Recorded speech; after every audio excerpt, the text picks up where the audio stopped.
Welcome to Key Conversations, a Making It in the Music Business podcast. My goal for this podcast is to help you learn from these conversations with both experts and working musicians and serve as a guide to assist your career in the process. I'm your host, Cheryl B. Engelhardt. Let's get going. Hello. Hello.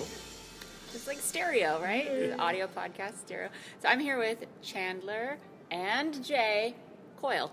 They're brothers. Yep. And they work for musicians in a variety of different ways. I'm going to let them tell you about that, but I'm really excited to have both of them. And, you know, we're going casual. We're at South by Southwest. We're sitting on the floor of a massive ballroom where it's quiet because there's not a lot of places in Austin that are quiet right now. And so welcome. Thank you. Thank you for having us. Yeah. So why don't you each, I know you work in the realm of supporting artists, but why don't you each tell just a quickie what you guys do? Like Cheryl said, I'm Jay Coyle. I started a consultancy back in 2006 called Music Geek Services. The main intent was to serve artists so that they could directly communicate and engage with their fans, and then through that parlay in kind of marketing and strategy, digital, really allowing them to build businesses and careers around their fans. It's the best way to describe it. Yeah, fan-focused. Yeah, fan-focused, engagement, and really understanding how to build a career around that. Awesome. Love it. Yep.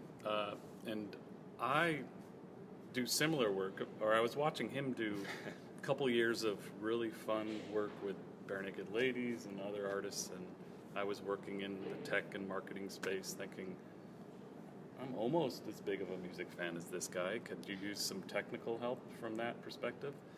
So I started working with him in about 2010. Mm-hmm. We'd work on some projects together. We work on some projects separately. We, just sort of been building his Music Geek Services brand over the years into something where people are now seeking us out for projects, crowdfunding projects, or marketing projects, or project management, merchandising projects. So all projects that have to do very heavily with the fans. Absolutely. So there you go. There's the theme. My motto, like specifically when I talk to artists, is like, hire me to help you out with something so you can spend more time creating your art.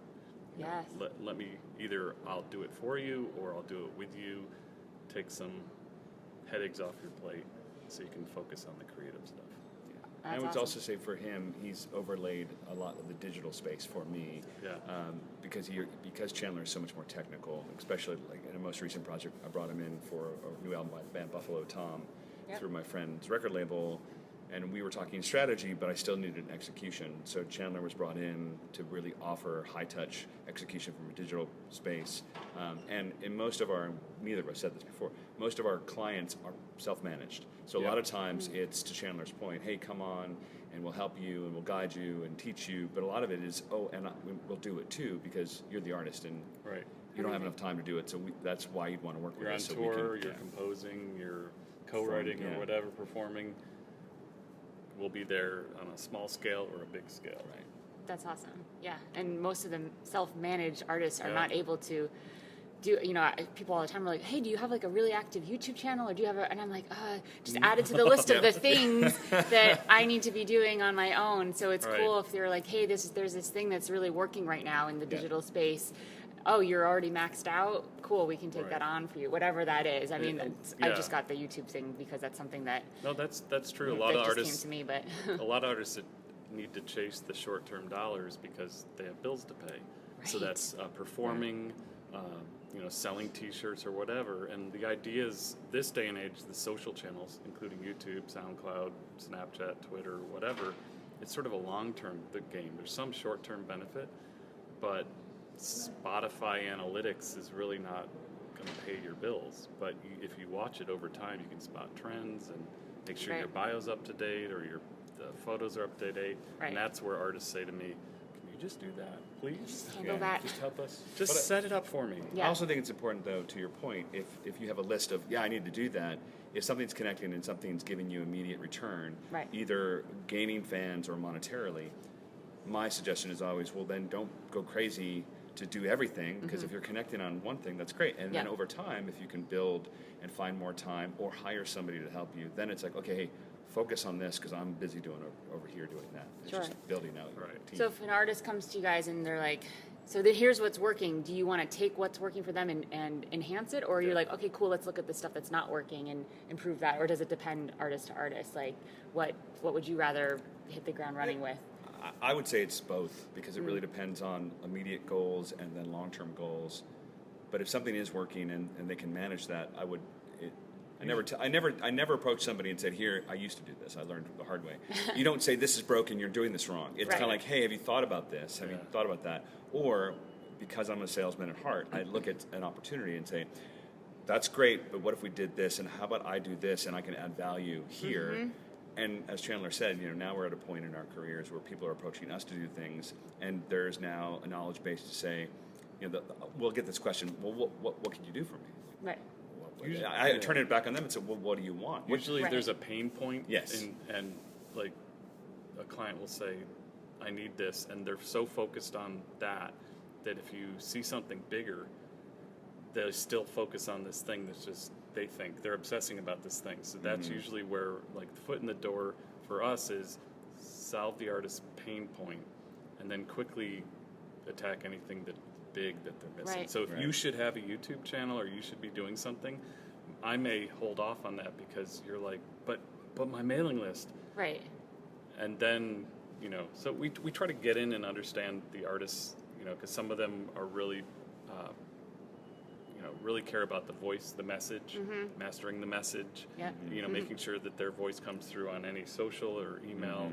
And some other artists are like, I don't care, just sell more music. And so we don't know that off out of the gate. Yeah. But for me, it's usually a pain point. Like, whenever someone approaches me, I try to figure out why they're approaching me. Yeah. Sometimes it's a general, I think I need to be doing more. Right. Yeah. And that's where I'll go for, like, the low-hanging fruit to get them excited and make some more money. But sometimes you usually can suss out that they just hate using MailChimp and they want someone to make it easier for them. Yeah, which is not even something that maybe we as artists know coming into the conversation. We think, okay, I want to get my mailing list better, but then the bigger question underneath that is, why? Oh, I want to do a fan funding campaign, really, and I don't have the fans to do that yet. So it's more about like, oh, you need to finance the next record. Like there's pulling out a bigger picture, and we artists tend to get a little funnel vision with like tunnel vision. Yeah, I like tunnel vision, but it's funnel vision. Funnel vision is the positive. Building growing out. Yeah. Coming in with tunnel vision, but then actually funnel vision. So it might even, I would imagine that the ideal client comes in and being like, here's what's so right now. This is what I've got in place. And then you guys say, oh, here where the holes are, or here's what we can enhance, or here, like that's what I like to work with too when I'm talking to musicians, is sort of get the what's so right now and what do you actually want. And sometimes they're like, just to make money with music. And I'm like, that's not inspiring. Like that's not going to get you out of bed in the morning. That's going to that's survival mode. And survival mode is not a motivator to me, at least. Right. What's interesting is I found over the years, when we do approach artists to either seek out them as a client or reverse, they've come to us, what we've both morphed into is, we call it project management, but really what we've morphed into is more of a consultant as a manager. There are some artists that get very scared by that term, so I never say I can be your manager. I never say I want to manage you. Right. But what ends up happening is, like you just said, hey, I'm seeing you're not doing this, or I have those true. Well, what do you want? What do you really want? I've heard it a lot because I've done almost 40 plus pledge music campaigns with strategy and executed, and a lot of times like, well, I just want to raise money for my record. Okay, that's great. That's literally just a blip. What do you really want? Well, and then the message comes out. Well, I really had a bad relationship with this manager, or I've had a bad relationship with this label. I want to do it on my own. I'm scared to do it on my own. I don't know what I want to do after. So it's just kind of calming them down and saying, okay, I'm going to partner with you. And that's kind of my tagline is, I'm going to partner with you.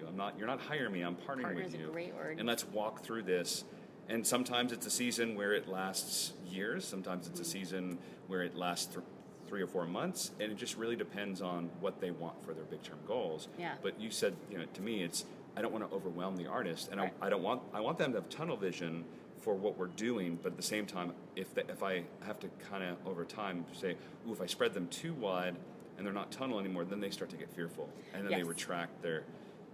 I've seen literally some of my clients start to close off, and I'm like, no, Yeah. don't worry about it. I won't. We can do this later. Yeah. We'll talk about that Overwhelm later. is a very Yes. powerful stopper right there. And I don't think tunnel vision is focus or whatever you Yeah. want to call it is Yeah. a bad thing, but sometimes we artists are like, I want 1,000 subscribers on YouTube. Like, who cares? Like, why? Right. So if you've got tunnel vision around something that's actually not going to make a difference for your career, and you're so busy in taking all these actions in somewhere that's not that effective, then you're not Right. actually moving forward in a way with velocity the way you could be. So yes, getting focused and all that stuff, I think also is think a good that thing. But there's many ways to get to where you want to go.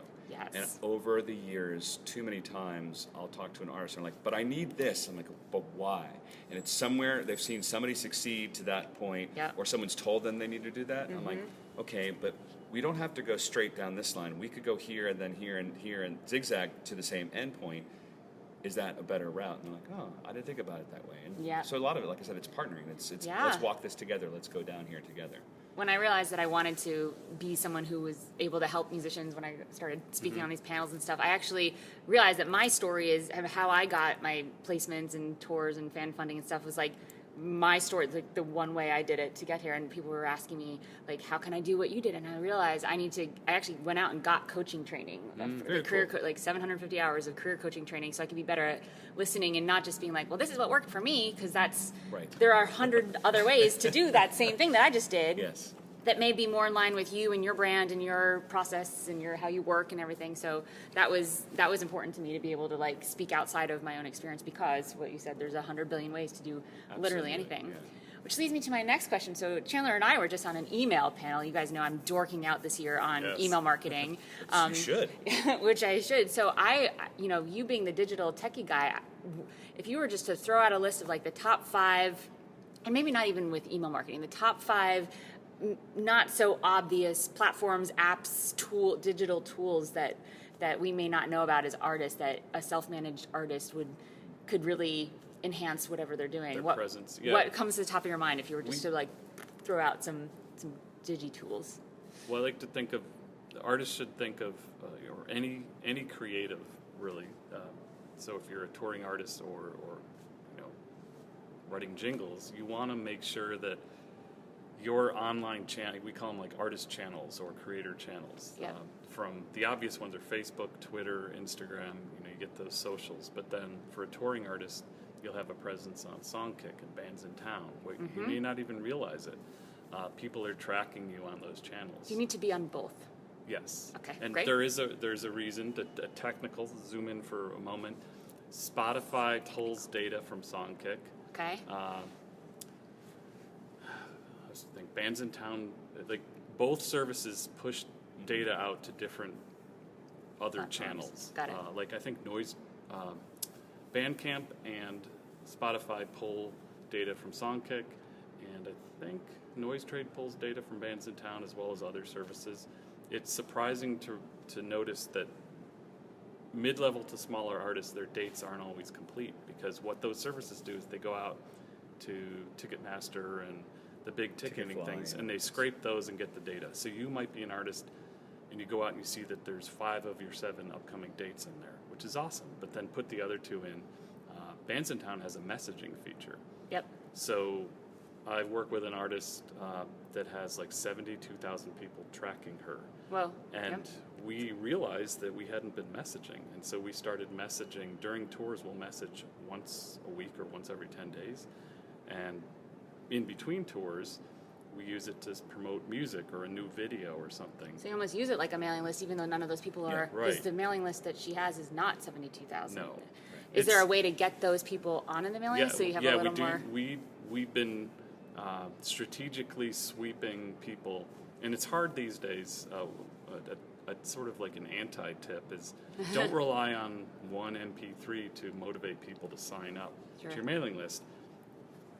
There's 2 types of people new to your music, but if they're already tracking you on something, Facebook or Instagram or whatever, they're aware of you and they probably aren't on your mailing list. I always like the assumption for social followers, it's surprisingly low number of people are actually on your mailing list.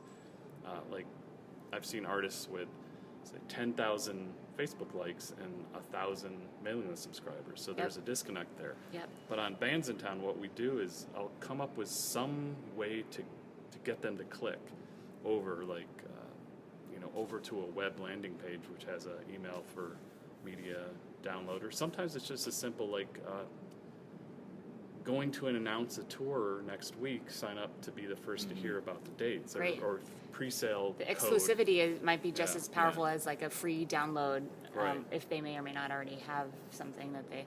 So cool. There's a new channel, Google.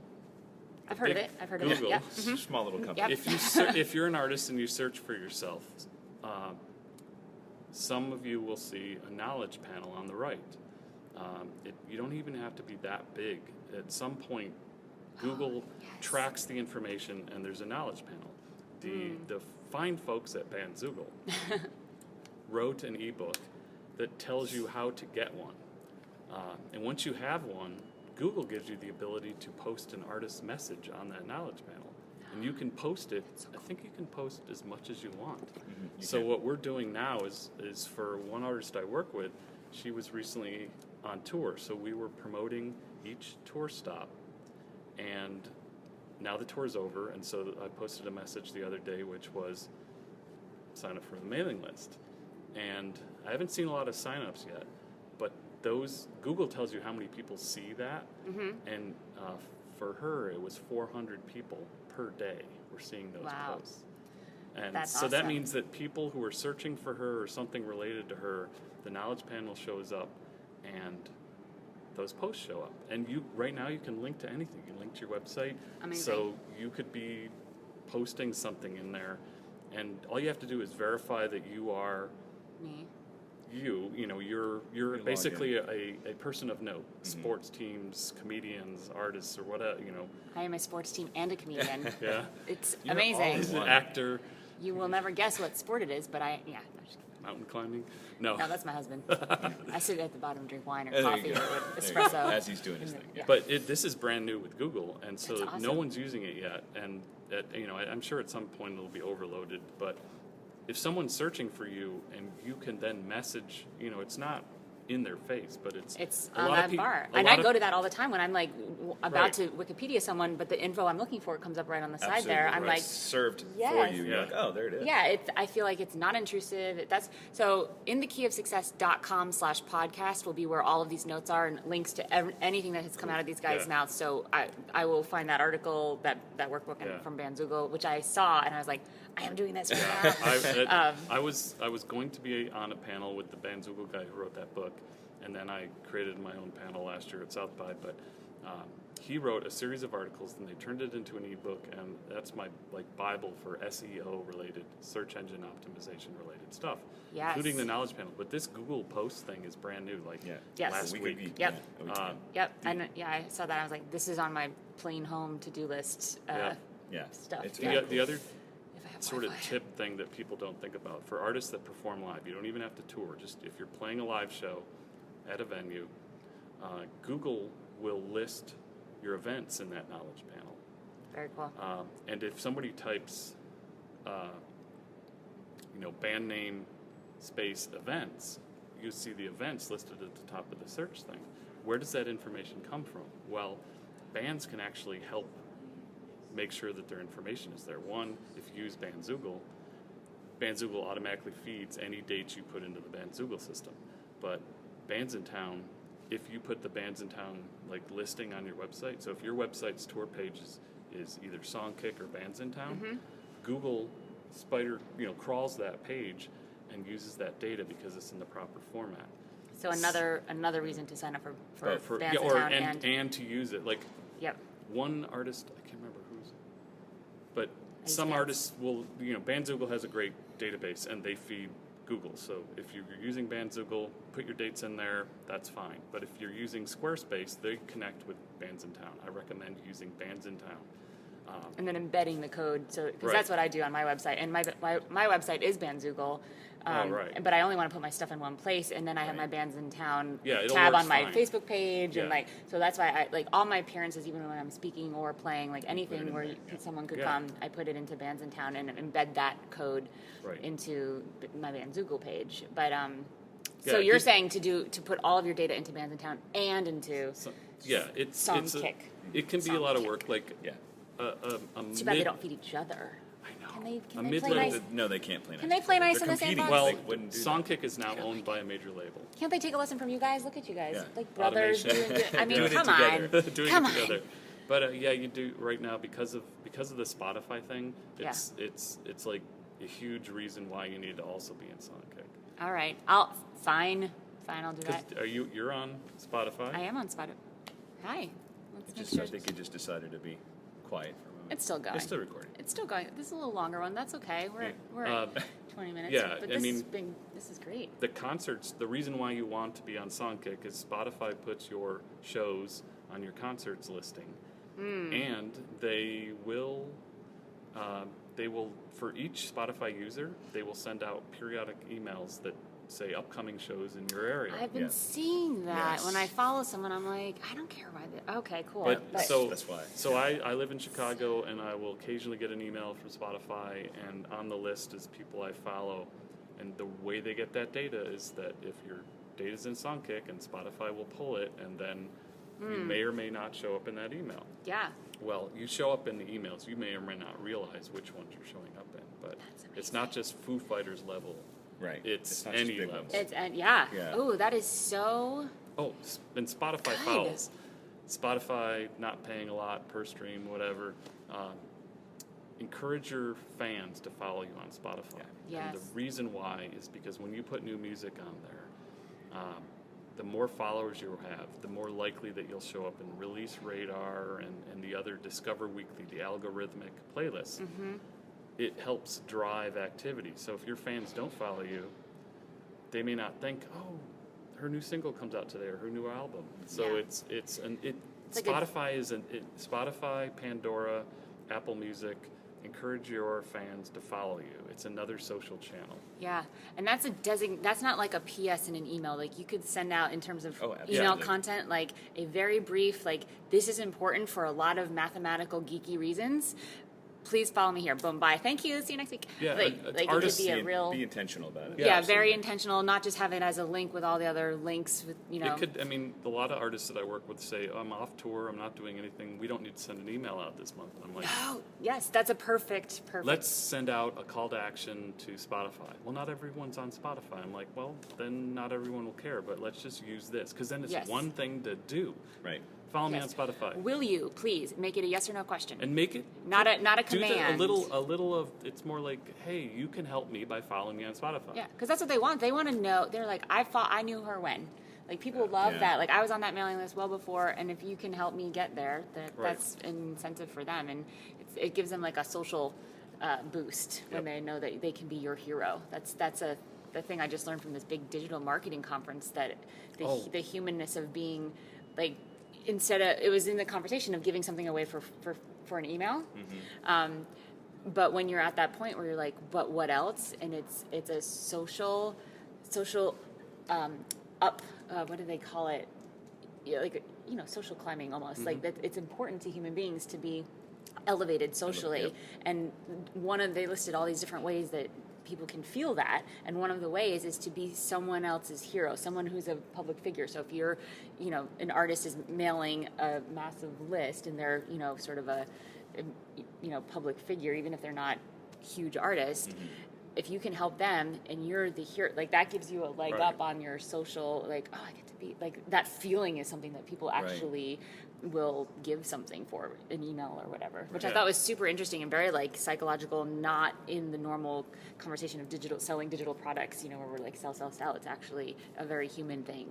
So tapping into that, I think, is really, really cool. Like you can help me by Yeah. just simply following. And my other thing about not being a command, like go follow me, it's like linguistically that is the same as come to my house and vacuum my Yes, house. yes, it Vacuum is. my house. Yeah. Like, why people be like, No. gross. So even just watch how you word the requests and make it a request so people can say yes or no and don't feel like It's a positive, rather than say, yeah. we're not making money in music today, so I need to do this crowdfunding campaign. Yes. That's not good. But That's it's not like, inspiring. Yeah. I'm Come along for the journey. Come along for the journey and watch yeah. me make my album, and you can help me support my art by Totally. pre-ordering my album through Pledge Music, or my music's available on Spotify. You can help me out by following me. Yeah. I'm excited about having my entire catalog up there, and I've created a playlist. That's the other sort of like cool thing is artists can create playlists that mix their music with music perhaps that inspired or influenced. Yeah, I love that. And I love what I do for an artist is she curates a playlist, and we don't make different playlists. What we do is we change the name of it and the content of the playlist periodically. So she has like 700 people who follow that playlist, and they know that this is sort of like what she's listening to. So if she's about to go on tour, she's like, this is my playlist that I'll be listening to on the in the van or on the tour bus. Cool. And then something else comes out, and she's like, okay, wipe that clean. We're gonna make a new playlist, but we don't. You don't lose start those followers. from scratch, right? Yeah. It's not. I love that. We It's just her playlist, Right, and you right. change It's the evolving. top. Right. Yeah, I think so that's we're, brilliant. It's been slowly building. It's a little hard to get people to follow a playlist because if you don't ask, you don't get. Exactly. So we've been The encouraged focus. periodically, and a lot of when you get to a certain level and you're working with like a label or a distributor or a booking agent who will tell you to promote the tour, they'll say, make a Spotify playlist, and you're like, well, what does that do for me? And it's just another little little penny of positivity towards doing it's another things. little gift you can give someone who doesn't want to make a playlist or know how to, and you're like, oh, cool. I also think the playlisting concept, twofold. The reason why it's so important to everybody in the industry side of things, like a label or a distributor, Sure. because, as I say, Spotify, if you play nice with Spotify, then Spotify wants to play with you. Like, meaning, if you're driving people to their platform, Sure. they're like, oh, this artist cares about us as a company, and so it's the kind of goodwill mentality. But the other side of things is, like Chandler said, it's a social avenue. From a branding perspective, if you're making playlists that speak to you and you can extend who you are as an artist through the messaging of music, Yep. why wouldn't you want to take advantage of that, especially because it's free? Amazing. So I consult with one band that I'm going to give me playlists and I'll give them a bunch of different topics, and it's like you really can't fault anybody's choice on why they select the songs, Sure. but I say use it as a challenge to basically, what do you want to tell your fans? Yeah. Either if you're on cycle for a new record, talk about the inspiration and what you're writing, Amazing. or if you're doing reissue campaigns, then it's obviously great to talk about, these were acts that were big around the time that we made this record, and we're going to tour this record. From Awesome. those. It's just an extension of who you are as an artist, and I think that's a great tool because then it's something else to give your fans to feel close and connected to. Which brings us full circle back to the fans, how we started. I know you guys have to go because there's so much to do here at South by, so I'm going to cut it off here, and we could talk forever and ever and ever, but thank you. This is great. There's so much action. So in thekeyofsuccess.com/podcast, there's going to be like the to-do list to do from this conversation. And where can people find you online, social? Where's the best place to find? Well, the webpage is musicgeekservices.com. Musicgeekservices.com. And then online for Twitter and Instagram on Music Geek J. Music And J-A-Y. Yes, J-A-Y. Music Geek J. On Twitter, I'm Chandler Coyle, so at Chandler Coyle, Coyle. Great, and I'll link to all this stuff Yeah, for you guys. cool. But thank you guys so Thank much. you, This Cheryl. is really, Pleasure. really great. Awesome. Okay. Thanks.